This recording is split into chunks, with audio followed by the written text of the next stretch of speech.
he was giving his report on the State Groundwater Task Force, of which there was a member in this community that sat on that task force, specifically said there was no model ordinance being recommended to the legislature for communities within the state of Maine. This one has been held up, and the state geologist did not feel, as well as that task force, did not feel that any ordinance was a model ordinance. Secondly, I'd also like to say that I do not think that this is an ordinance that is embracing of small business. It's embracing, as it's written today, it's embracing of small business or the development of small business, provided you have a very deep pocket. The restrictions and the criteria that is being asked of this ordinance, if you are a small business person drawing more than 10,000 gallons a day or 500,000 gallons a day, depending on where you are in the community, you have to have a deep pocket to have hydrogeologic studies done. We want to grow this community, we want jobs, and the future of this town is small business. It's not necessarily big business, but if you don't have a deep pocket as a small business person, and frankly I don't, you can't draw the water under this proposed ordinance. And thirdly, I'd like to say that I recommend defeating this. The science and the studies have not been completed yet.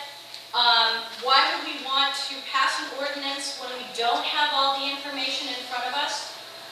It's also, if you look at the state statutes, most state statutes do not have any specific science or studies in them. They do it in generic terms and leave it up to other subgroups to do specifically. So if the study is debunked, you've got it in your ordinance right now, the Emery and Garrett study.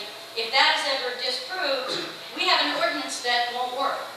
So on 3 levels, I recommend that we defeat this ordinance. 1 is that it was not recommended, there was no model ordinance recommended.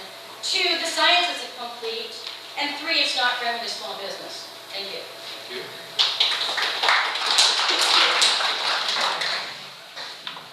I'm just going to take a minute, Joe. Sorry, I'd like to spend a minute just not venting here, but just giving you my opinion about this issue. That's okay. I've lived and worked in town for about 9 years now. I've spent my childhood in a town called Brighton, and there was a Charles River in Brighton which was overused and destroyed and is dying. I'm opposed to bulk water extraction.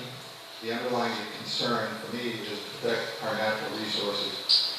Other than agricultural and in-town use, I say stop extracting bulk water from the town. I don't disparage education or science or scientific studies, but this is about natural law. Nature needs no help. What it needs is no interference. How do we achieve that? Thank you.